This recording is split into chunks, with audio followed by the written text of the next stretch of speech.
오늘의 핫피플, 과연 첫 번째 주인공은 누굴까요?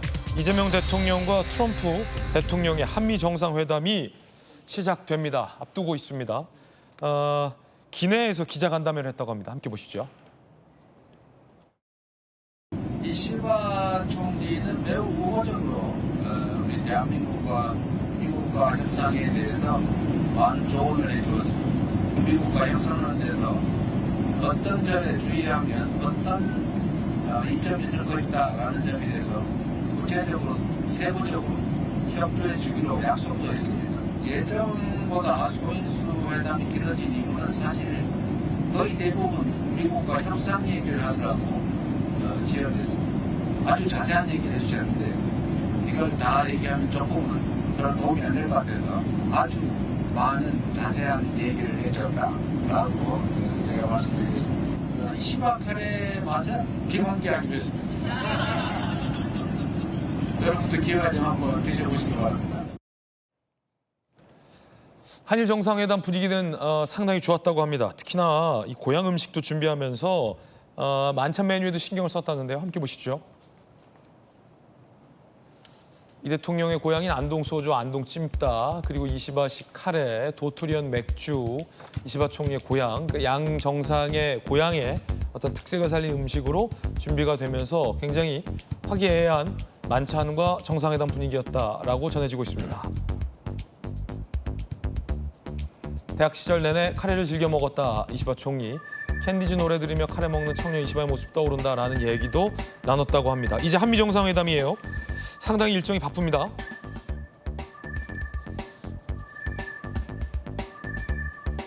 (24일) 오후 워싱턴 내에 도착을 했고 재미동포 만찬 간담회, 그리고 25일 오전 한미 정상회담 업무 오찬, 현지 미국 시각 기준입니다. 그다음 오후에는 CSIS에서 연설도 있고요. 자, 오피니언 리더 만찬 간담회도 있고요. 26일 오전에는 알링턴 국립묘지와 한화 필리핀 조수소를 방문하는 일정을 마치고 한국으로 출발하게 되는데, 이번 정상회담 매우 중요한 정상회담입니다. 전성훈 전 청와대 안보전략 비서관 모셨습니다. 네. 비서님 어서 오십시오. 네.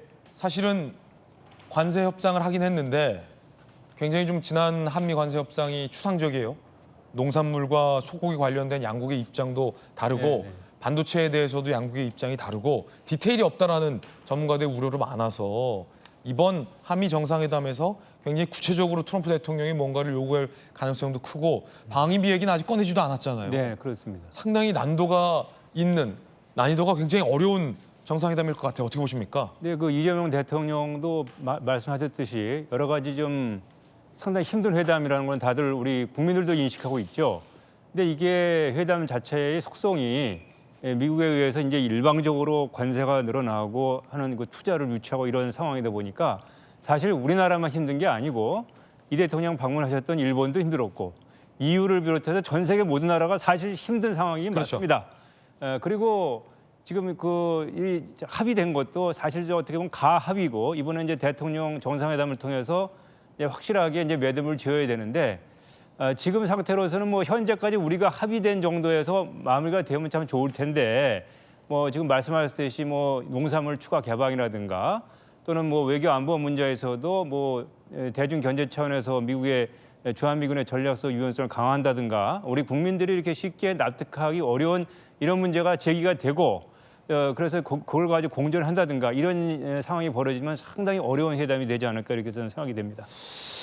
지금 현재 미국의 3,500억 달러 우리가 약속한 투자 문서화 압박까지 있다고 보도가 오늘 나왔는데 어떤 내용인지 함께 보시죠. 외교 소식통, 트럼프 행정부 대출 보증이 아닌 직접 투자 대폭 확대를 주장하고 있다. 미국의 압박 수위가 예상보다 거세다. 한때 한미 정상회담 취소 가능성까지 거론하는 기류도 감지됐다. 상당히 세게 압박하고 있는 분위기고요. 이재명 정부가 과연 한미 외교에 대응력이 있는가요? 어떤 시험대에 올랐다는 관측도 있습니다. 함께 보시죠. 자, 이거 어떻게 대응할 거냐. 3,500억 달러 부분, 소고기 쌀 시장, 한국 국방비 지출, 그리고 방위비 분담금 등등등.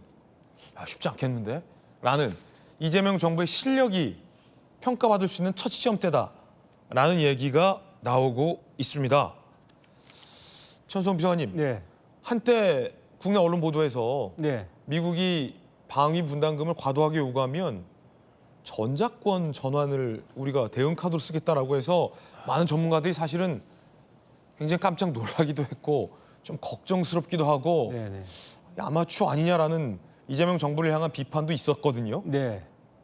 그 전자권 전환 문제는 사실 그 이 방위비 협상과 별도로 이미 새 정부가 출범하면서 이제 나오지 않았습니까? 근데 사실 저는 개인적으로 좀 우려를 하고 있습니다. 그 전자권 전환이라는 것은 물론 이런 그 우리 국가 주권의 문제, 군사 주권의 문제가 있는 건 사실이지만 유럽을 보세요. 나토 총사령관이 미국 장군입니다. 미국의 유럽의 영국이라든가 프랑스나 독일이 그 자주의식이 없어가지고 그 나토 사령관을 미국한테 맡겼나요? 순수하게 군사작전의 효율성을 위해서 그렇게 한 거거든요. 지금 우리도 그런 상황이고 지금 북한은 핵을 가지고 있는 상황이기 때문에 지금 전쟁이 나면 핵전쟁이 날 수 있다는 상황 하에서 지금 우리 한미 연합훈련도 하고 있는데 대단히 유감스럽게도 대한민국 군대는 핵이 없습니다. 핵을 경험해 본 적도 없는 군대고 생각해 본 적도 없는 군대인데 어떻게 핵전쟁을 하나요? 이거는 우리가 미국의 힘을 빌릴 수밖에 없는 거고. 그러니까 전자권 예. 전환 카드는 예. 대통령실 안팎에서 협상 카드가 전혀 될 수 없다 기대하는 것처럼 이런 말씀이시군요. 예, 그렇습니다. 뭐 그 논의가 거론되는 것 자체가 좀 바람직하지 않다 이렇게 생각합니다. 예. 비서실장까지 통상 대통령이 해외 순방을 나가면 비서실장이 남아서 대통령실을 지키는데 비서실장까지 같이 갔어요. 이것도 이례적입니다. 순방랑 합류 이례적 평가인데 안보실장에 정책실장에 비서실장까지 다 갔어요. 청와대는 지금 텅 빈 셈인데 네. 어떻게 보십니까?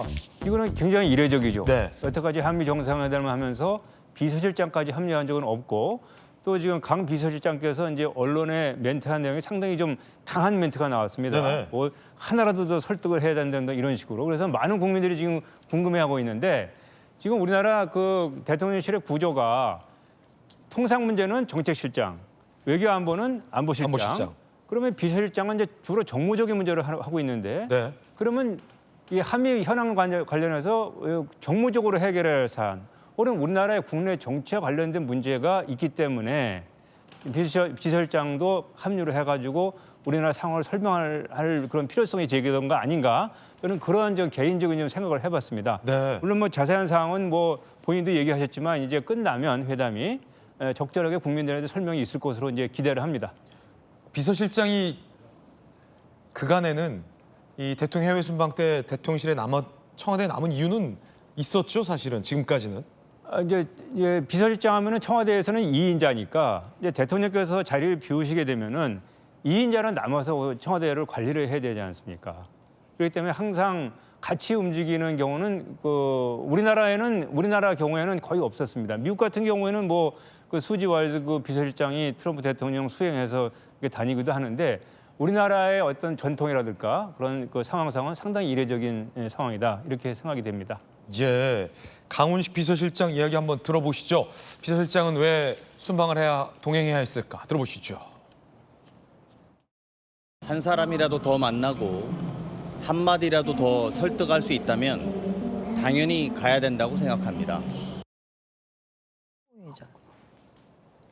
자, 방금 이 메시지인데 한 사람이라도 더 만나고 설득할 수 있다면 가야 된다라는 말이 굉장히 좀 최선을 총력을 다하겠다는 뜻이기도 하지만 이게 만만치만은 않구나, 이게 쉽지만은 않은 회담일 수도 있겠다라는 뜻이기도 하다. 그렇습니다. 그렇게 예. 보이는데 어떻게 보십니까? 예, 지금 뭐 이렇게 이제 비서실장께서 좀 강한 그 멘트를 하셨기 때문에 저 방송을 보는 국민들은 상당히 좀 그 문제가 좀 있고 미국을 설득하기가 쉽지 않은가 보다 하는 일반 국민들은 그렇게 생각하실 수가 있거든요. 그래서 이제 회담이 끝나면은 또 비서실장께서 그렇게 얘기를 하셨어요. 추후에 이제 적절하게 설명할 기회가 있을 거라고. 그래서 이 부분은 비서실장께서 왜 갔어야 되는 상황, 이거는 아마 회담 끝나고 대통령 돌아오시면은 적절한 기회에 국민들에게 자연스럽게 좀 설명할 자리가 좀 마련됐으면 하는 생각입니다. 예, 궁금증이 좀 궁금증이 제기되고 있습니다. 재계에서도 총동원됐습니다. 이재용 회장, 최태원 회장, 구광모 회장, 정의선 회장, 김동관 부회장, 삼성, SK, LG, 현대차, 한화 다 갔어요. 보통 이 정상회담 때는 주로 재계 그룹 총수들이 함께 동행을 하곤 하는데 이번 같은 경우도 같이 재계에서 물밑에서 지원하러 가는데 각오나 분위기는 좀 달라요. 반도체, 배터리, 자동차, 그 우리나라 주요 먹거리와 관련된 사실은 이 관세와 관련된 매우 중요한 어떤 변수가 이번 담판에 걸려 있기 때문에 재계그룹 총수들도 남다른 각오로 그간과는 좀 다른 분위기로 임해야 될 것 같은데 어떻게 보십니까? 그 재계의 그 인사들이 얼마 전에도 방문을 해서 그 기업별로 지금 굵직굵직하게 미국에 대해 약속을 했죠.